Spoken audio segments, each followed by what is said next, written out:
Support for Mission Nonprofit is provided by Thurston Talk.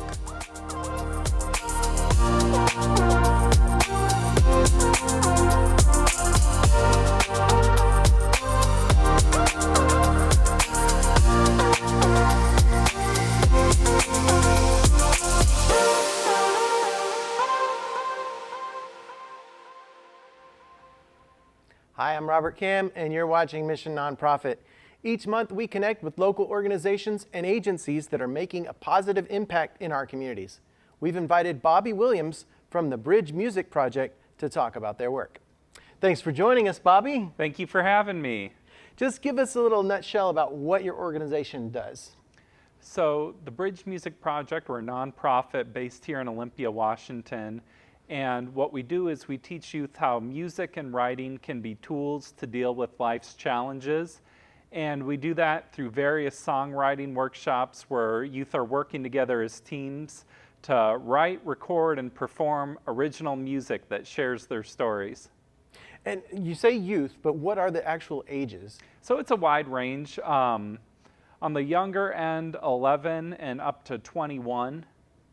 Okay. Yeah. That is pretty young to start. That's great though. But they may actually play instruments. I know they rap and sing and stuff like that. What are some of the other things that you teach them, like recording and things like that? Yeah, it's pretty versatile. So a lot of it is really lyric based, like we'll give them beats to work with, original beats, and they'll write their lyrics. But there's some that play instruments or write songs from scratch. Cool. And then, yeah, they learn in the studio too when we're going through the recording process. And so it's kind of a crash course in everything you need to know to kind of be out on the music scene a little. And what a draw for kids. I mean, they've got to love making their own music. Yeah. How did you get started? So this started as a really small project in 2014. I was working with youth in foster care. And these were kids who had bounced between multiple foster placements, like some 10 different foster homes.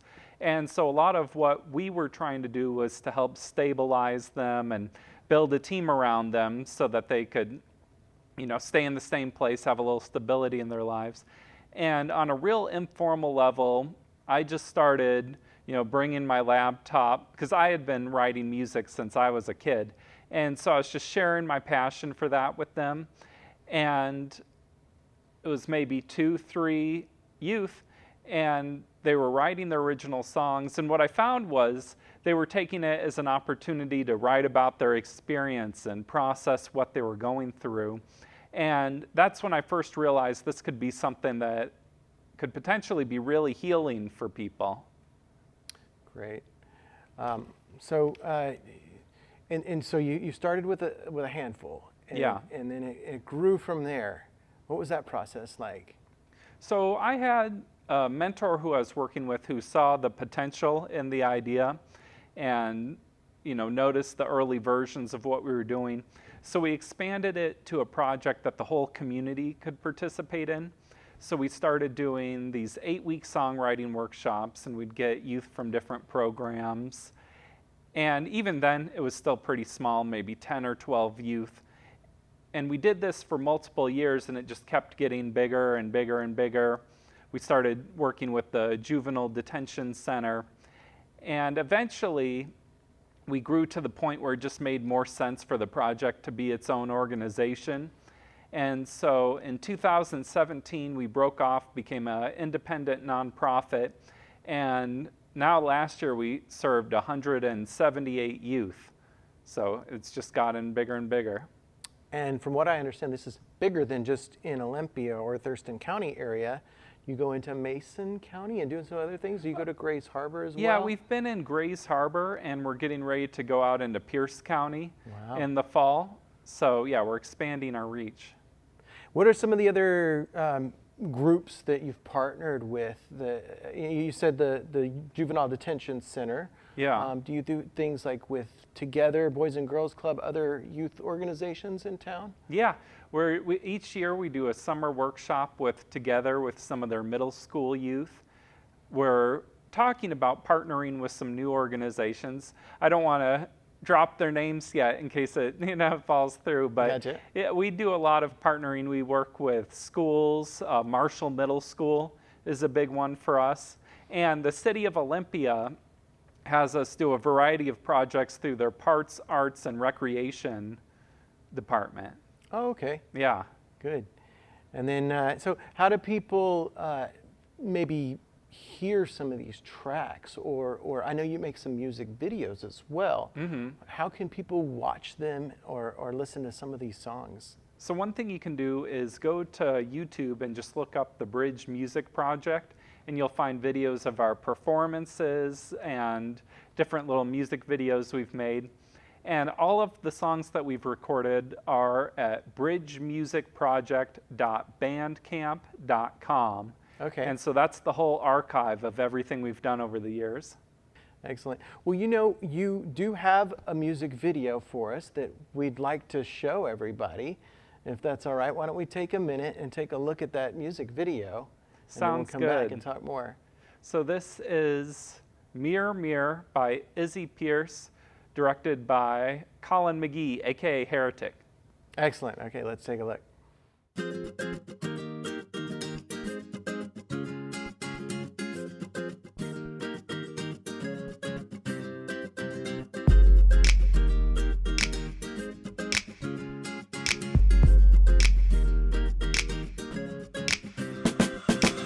You know I'm trying to be everything. Big smile, bright eyes to fit right in. I've raised myself like other royalty. Fall short as soon as I begin.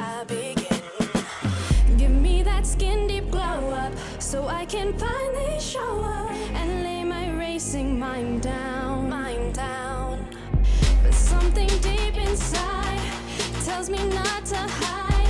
And when I look around, I'm trapped inside the mirror, not a pretty picture. Green shards are raining down. Some dream, following a queen, vying for a crown. Searching for perfection in my own reflection. It couldn't be clearer. Fake love, wanna be in love. I'm trapped inside the mirror. I don't wanna see it. Mirror. No, I don't wanna feel it. Don't wanna be trapped in the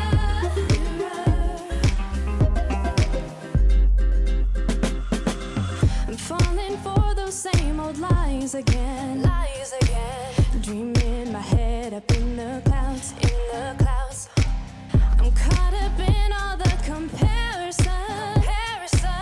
Can't seem to find a real way out. Under so much pressure, always chasing better. Give me the strength to realize that it's a mess of focus designed to keep you hopeless. And when I close my eyes, I'm trapped inside the mirror, not a pretty picture. Green shards are raining down. Some dream, following a queen, vying for a crown. Searching for perfection in my own reflection. It couldn't be clearer. Fake love, wanna be in love. I'm trapped inside the mirror. I don't wanna see it. Mirror. No, I don't wanna feel it. Don't wanna be trapped in the Oh God, this is my prayer, that we could be more than the outside we wear, that we could be more than our skin and our hair, that we could move on from the filters we share. Will you set us free from these ideals we keep that drag us in too deep? I'm trapped inside the mirror, not a pretty picture. Green shards are raining down. Some dream, following a queen, vying for a crown. Searching for perfection in my own reflection. It couldn't be clearer. Fake love, wanna be in love. I'm trapped inside the mirror. I don't wanna see it. Mirror.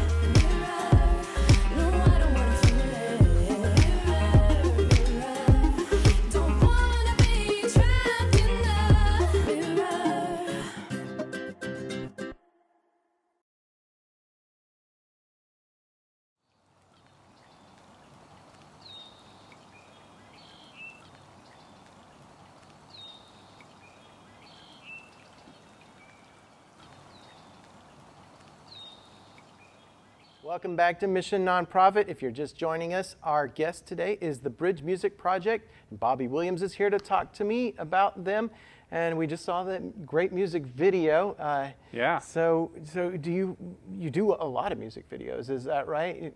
I mean, this year we weren't able to do performances this year, and we wanted a way to showcase the youth. And so what you just saw, that was, a high produced, a lot of energy went into that. But we have made some videos by recording youth on Zoom and clipping that together to make performance videos. So I wouldn't say it's a regular thing we're doing, but it's something we dip into once in a while. Well, let's go back to this Zoom conversation. This past year, pandemic times, you couldn't do things in person. And so tell me, how did that affect your organization's efforts? What was the pandemic like? How did COVID-19 affect what you do? It started off really rough at the beginning of 2020. That was a difficult time. We had a workshop at Marshall Middle School going, and we were just finishing a big community workshop, and it was like full halt, stop everything. All our ongoing contracts we had going stopped. It was a really uncertain time of, is the organization going to be able to get through this? And what we had to do was just figure out how can we still make things happen. And so we started doing virtual workshops on Zoom. We figured out different ways to record youth. We use a program called Soundtrap where we can record youth remotely if we need to. Like, it's not our favorite way, but we can. And we just adjusted. Another thing that happened was when we were in that time of like, okay, what are we going to do? We reached out to a lot of new community partners to get projects going. And so that was when we connected with Pierce County, when we connected with Capitol High School. And so in the end, it really worked out for us because we were able to still do our workshops, able to reach more youth and get some new things going. So I was just happy we were able to make it through and come out stronger than ever. All right, so now that we're kind of wrapping up, people are getting vaccinated, rules are loosening. Do you have some new in-person events planned or happening? Yeah, so now it's time to get back into performing again, which is one of my favorite things that we do, where the performances are the reward for all the hard work of writing the songs and putting it all together. So each summer we do an annual dance battle. We do a dance tournament with a lot of very serious dancers. Like for them, dancing is a lifestyle choice. So we're going to throw our 6th annual dance battle. We're going to throw a producers tournament, and then we're going to have one big bridge performance so we can share a lot of the music that we've been working on the last year. Where do these take place? Do you have a venue right now? We're still solidifying the final venue, but it's going to be in downtown Olympia for sure. You've done some things at the Washington Center. What are some of the, and you conduct one of your workshops at the Olympia Film Society, right? Yeah, at the Capitol Theater. Yeah, tell me about that, and tell me about the Washington Center performances and that workshop. Well, the Capitol Theater, they are a huge community partner of ours. My office is located within the Capitol Theater. And when we do community workshops, that's our headquarters. So we get youth working all throughout the theater and the green rooms and the different spaces. And, that building's over 100 years old. And so it's just a cool atmosphere to work in. And so much music has gone through there. So we do the workshops there. We'll often do shows at the Capitol Theater too. And we try to really produce up these shows, like bring out the fog machines and the stage lighting and the stage props and just try to do it up and get a real professional experience. And then we've partnered with the Washington Center before. We've done shows in the Black Box Theater. And we've had a lot of different locations over the years. Excellent. Are you back at the Olympia Film Society at the Capitol Theater? Yeah, we are just reopening our office now. Okay. So that's an exciting moment in a way to be like, we're finally back in public doing our thing. And will you have that workshop happening there? When does it start? That's my hope for the fall, okay, that we can bring back our community workshops and meet in person. What's the name of that workshop? Or It's just called Olympia Community Workshop. All right. And you can find applications for it at our website, bridgemusicproject.org. And that's open to anyone who wants to participate. And we were talking about a songwriters workshop, or is it a songwriters workshop or a songwriters contest? We're doing a contest. Okay. And we have about 2 weeks from the point of this filming, so it might be done by the time this gets out. But we each year have done a contest. This was actually another thing that came from our COVID year, was everyone was locked down, and we were thinking, how can we still reach the community and get people involved and being creative, have something to look forward to. And so we threw a songwriting contest and got several submissions. Everyone was writing about their experience, was writing about whatever. And so we get all these submissions, and then we have celebrity judges go through the songs and give feedback, and then we decide the winners, and they get a little cash prize. Nice. So we're doing that for the second year this time, and we have some really good judges. We have Wands, who sings the hook on the Macklemore song Thrift Shop. We have Gift Gab from the legendary crew Black Alicious, Brad Fischetti from the boy band LFO, and Avia, who is this amazing up-and-coming artist from Jerusalem. Wow, so these are international artists, not just regional and local, right? Yeah, I mean, at least across the United States and Jerusalem. Wow. So, yeah.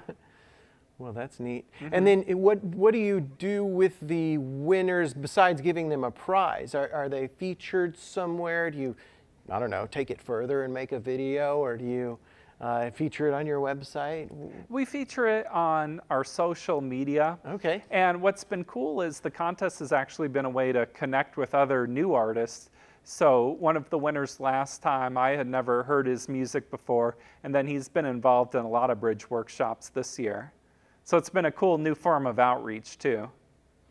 Excellent. Tell me about some of your future plans for the organization. What do you see happening maybe in 5-10 years? Where do you want to go from here? Well, my hope is that we can be more of a regional project. Like, we're already a regional project, but I want to expand our reach. We're getting to the point where we're adding more staff on the team and more facilitators. So I just want to reach more communities with this, be more involved with working with schools, and continue what we're doing, just more. Just kind of broaden your reach. Yeah. Get out there more. Okay. I think we have a model that really works, and so we just want to keep duplicating it in different communities. Definitely. Yeah. Seems like a lot of people know you in this town. So. We've been putting in work for a long time. So you mentioned your social media. You might feature the winner of the Songwriters Contest on your social media. Let's go over where people can see you on the internet, online, Facebook, Twitter. What are all your social media outlets? So our big things are Facebook and Instagram. So if you just search the Bridge Music Project on either of those platforms, you should be able to find us pretty easy. And then, of course, your website, bridgemusicproject.org. Yep. All right. And what about financial support? How can people donate, and what are the other ways people can support you? So a big way that I think about the Bridge is more than an organization, it's a community. And that community includes the youth that participate, their families, their friends, the supporters, our volunteers, our mentors. And so it's a big community effort coming together to make this happen.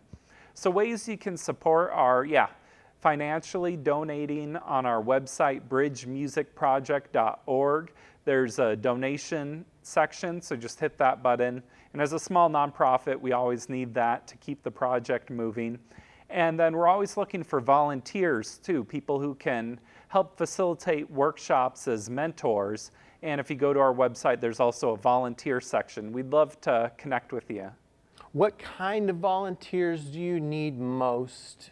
Like, do you need audio engineers? Do you need musicians? Do you need just people good with children?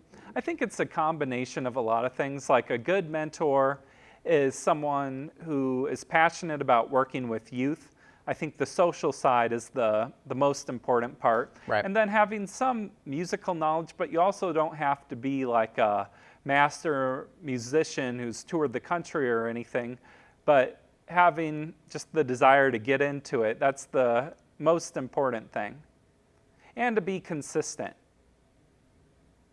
What are the ways that people can follow you, get the latest up-to-date information? I guess mostly the social media and the website? Yeah, mostly our Okay. social media. I'd say our Facebook and Instagram, they're the most active as far as seeing what we are doing right now or in the next few weeks. And we keep everyone updated with our efforts.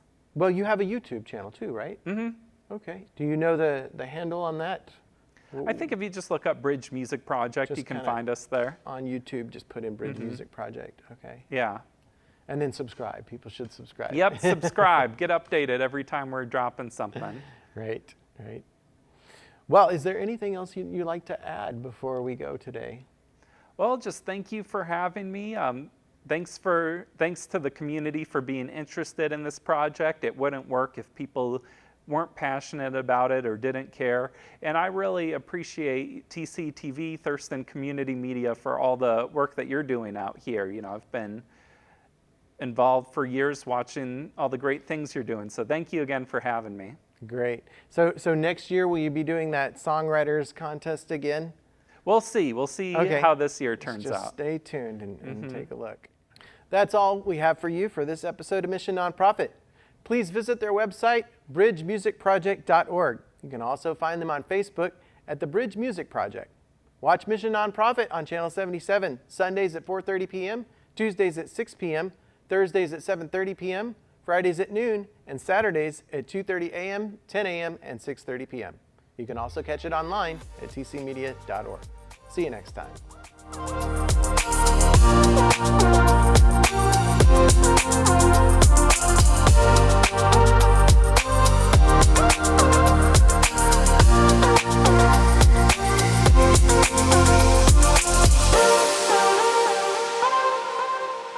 Support for Mission Nonprofit is provided by Thurston Talk.